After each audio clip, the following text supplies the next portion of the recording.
এবার আমার ভ্রমণের ভারতবর্ষের উত্তর পূর্ব সীমান্ত শাসবনের এক বন ত্রিপুরা রাজ্যের আগরতলা শহর কেন্দ্রিক সিপাহীজলা জেলার মেলাঘাট সম্মুখে রুদ্রসাগর লেকের উপরে অবস্থিত নীরমহল রাজপ্রাসাদ। এটি হচ্ছে মহারাজা বীর বিক্রম কিশোর মাণিক্য দেব বর্মনের ভিজিটর রুমস। মহারাজার সঙ্গে যারা দেখা করতে আসেন, এটি হচ্ছে সেই তাদের জন্য এই কক্ষ। শ্বেত শুভ্র সাদা রঙের এই কক্ষটি, তার পাশেই আছে মহারাজা বীর বিক্রম কিশোর দেব মাণিক্য দেব বর্মনের সে বাথরুম। অসাধারণ জায়গা, একদম সাদা মার্বেল বিছানা, তখনের দিনের অসাধারণ একটি বাথরুম। এই বাথরুমের ঠিক পাশেই আছে বেডরুম। দেখো, শ্বেত শুভ্র একটি বেডরুম, অসাধারণ অসাধারণ বেডরুম। মহারাজার সেই নিদ্রা যাপনের ঘর। এর ঠিক পাশ দিয়ে দৃশ্যটিকে দেখো, অসাধারণ দৃশ্য। রুদ্রসাগর লেক এবং চারিদিক দিয়ে যে সবুজের বনাঞ্চলে ঘেরা এই প্রাসাদ, সেটি এই গৃহ থেকেই দেখা যায়। বেডরুম থেকেই মহারাজা উপভোগ করতে পারেন।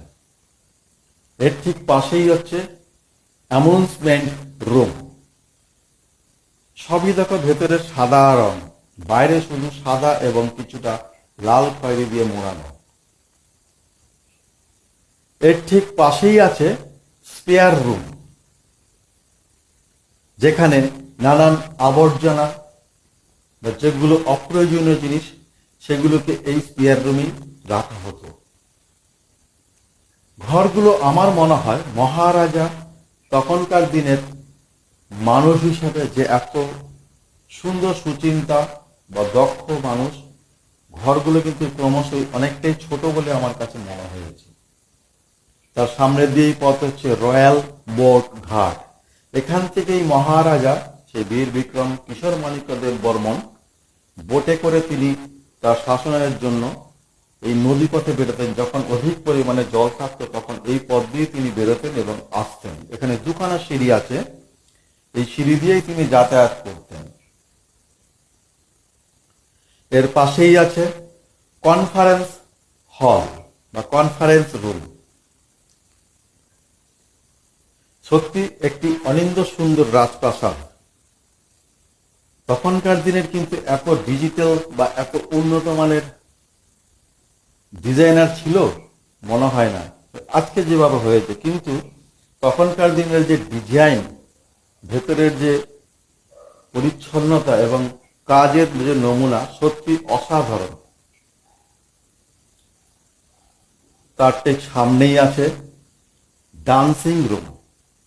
এ জায়গাটাই তখনকার দিনের আমোদ প্রমোদ বিনোদনের জন্য ব্যবহার করতেন মহারাজা বীর বিক্রম কিশোর দেব বর্মন।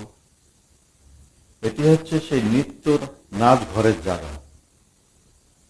মহারাজার বিশেষ অতিথিবর্গরা যখন আসতেন, এই ঘরেই নাচের আসর বসত। এটি হচ্ছে ডান্সিং রুম। অনিন্দ সুন্দর একটি রাজপ্রাসাদ এই নীরমহল, যেটি মেলাঘর সোনামুড়া সিপাহীজলার অন্তর্গত।